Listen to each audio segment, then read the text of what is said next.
Assalamualaikum warahmatullahi wabarakatuh. Halo teman-teman semuanya, perkenalkan nama saya Siti Nur Afriliani Anissa dari program studi Administrasi Bisnis kelas 1A dengan NIM 2330811002. Di sini saya akan menjelaskan materi mengenai kecerdasan manusia yang dipelajari dalam mata kuliah dasar-dasar logika dengan dosen Pak Sopian Sauri MAB. Baik, mari kita mulai materinya. Selamat menonton. Kecerdasan manusia. Kecerdasan manusia merupakan suatu kemampuan seseorang untuk dapat berpikir, merespon, memecahkan suatu perkara dan yang lainnya. Ada 10 teori kecerdasan manusia. Yang pertama, teori kecerdasan ganda atau multiple intelligence oleh Howard Gardner. Yang kedua, teori kecerdasan emosional oleh Daniel Goleman. Yang ketiga, teori kecerdasan sosial oleh Edward Thorndike. Yang keempat, teori kecerdasan praktis oleh Robert Starbing. Yang kelima, teori kecerdasan kreatif oleh J.P. Goldford. Selanjutnya yang keenam, teori kecerdasan fluida dan kristal oleh Raymond Kurzweil. Yang ketujuh, teori kecerdasan spiritual oleh Frances Vaughan. Yang kedelapan, teori kecerdasan ekologis oleh Daniel Goleman.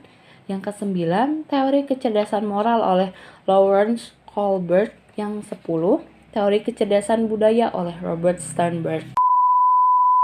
Jenis-jenis kecerdasan. Yang pertama, dari segi IQ atau intelligence, kemampuan seseorang untuk menalar, memecahkan masalah, belajar, memahami gagasan, berpikir, dan merencanakan sesuatu. Kecerdasan ini digunakan untuk memecahkan masalah yang melibatkan logika.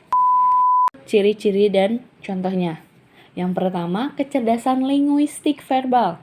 Contohnya, menggunakan bahasa dengan baik, kemampuan menulis, membaca, berbicara. Yang kedua, kecerdasan matematika. Contohnya, kemampuan seseorang dalam berhitung atau mengidentifikasi pola. Dan yang terakhir, kecerdasan visual spasial. Contohnya, kemampuan membaca peta, menggambar, dan memvisualisasikan objek dalam pikiran, dan lain-lain sebagainya. Emotional quotient merupakan kemampuan seseorang dalam mengelola emosinya dalam berbagai situasi, termasuk saat berhadapan dengan orang lain. Seseorang yang memiliki kecerdasan ini mampu mengendalikan diri, tekun hingga baik dalam berkomunikasi. Contohnya, yang pertama, berkomunikasi secara efektif.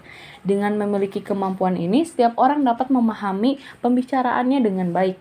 Yang kedua, berinisiatif. Memiliki inisiatif untuk mencoba hal baru maupun membantu orang lain. Yang ketiga, memahami perasaan diri sendiri. Dengan kata lain, seseorang akan mampu membuat keputusan terbaik demi perkembangan dirinya. Selanjutnya yang keempat, pandai bersosialisasi. Dapat memperluas jejaring sosial. Yang kelima, pendengar yang baik, mampu berempati dan merespon emosi orang lain, bahkan dirinya dengan tepat. Yang terakhir, berani menghadapi tantangan, menganggap jika tantangan adalah peluang terbuka lagi untuk dirinya. Kecerdasan manusia yang terakhir yaitu spiritual quotient atau kecerdasan jiwa. Kecerdasan untuk menempatkan perilaku dan hidup kita dalam konteks makna yang lebih luas bahkan dalam. Berikut cirinya. Yang pertama, mudah memaafkan, maka akan didapatkan ganjaran nikmat nanti di kehidupan sesudahnya. Yang kedua, memiliki ketulusan, biasanya semakin paham maka akan semakin tinggi sikap rendah hati serta ketulusan yang dimilikinya.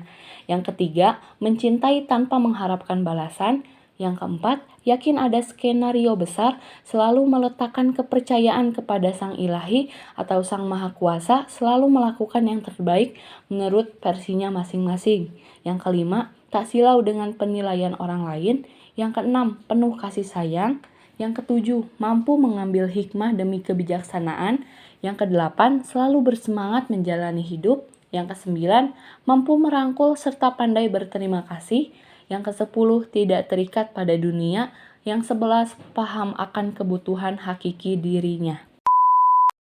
Cukup sekian yang bisa saya sampaikan. Mohon maaf bila ada kesalahan. Wabillahi taufiq wal hidayah. Wassalamualaikum warahmatullahi wabarakatuh.